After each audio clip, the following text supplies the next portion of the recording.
পেশা যখন সাংবাদিকতা, তখন পথ চলার রাস্তাটি হাইওয়ে সড়কের চেয়ে প্রশস্ত। আমরা এখন এই পথেই হাঁটি। অনেক চোরাগলি, চিকন গলি আছে। ২৬ সাল চলছে এখন।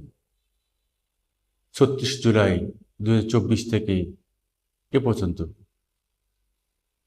অনেক মুখের সাথে দেখা হয়, কিন্তু বিগত ১৬ বছর মাঠের দখলে যারা ছিল সেই মুখগুলোকে আর দেখি না।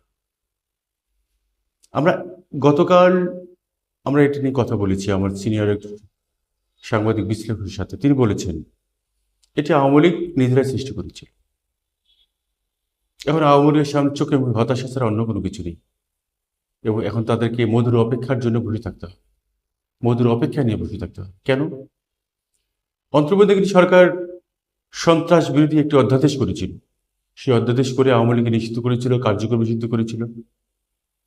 আওয়ামী লীগের নেতাকর্মীরা ভেবেছিল, যা তৃণমূল মাঠে এখনো আছে, নেতাকর্মীরা ভেবেছিল হয়তো নতুন গভর্নমেন্ট এলেই তাদের হয়তো এগুলো সিদ্ধান্ত নেবে, নতুন সিদ্ধান্ত নিতে পারে।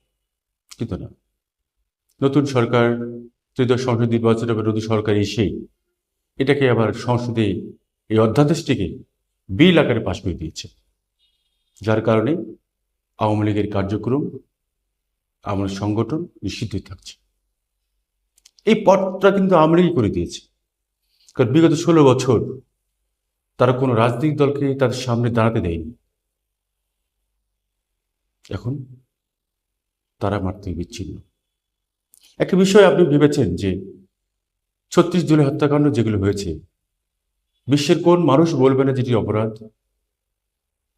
আওয়ামী লীগ কিন্তু এই বিষয়টাকে নিয়ে এ পর্যন্ত কোনো কথা বলেনি, কোনো দুঃখ প্রকাশ করেনি, কেউ কিন্তু বিবৃতিও দেয়নি। এই জন্য অনেকেই বলছে যে আওয়ামী লীগ এখন নিজেরাই নিজেদের শত্রু। সময়ের দিকে তাকিয়ে মধুর অপেক্ষায় বসে থাকা ছাড়া আওয়ামী লীগের সামনে আর দ্বিতীয় কোনো পথ নেই।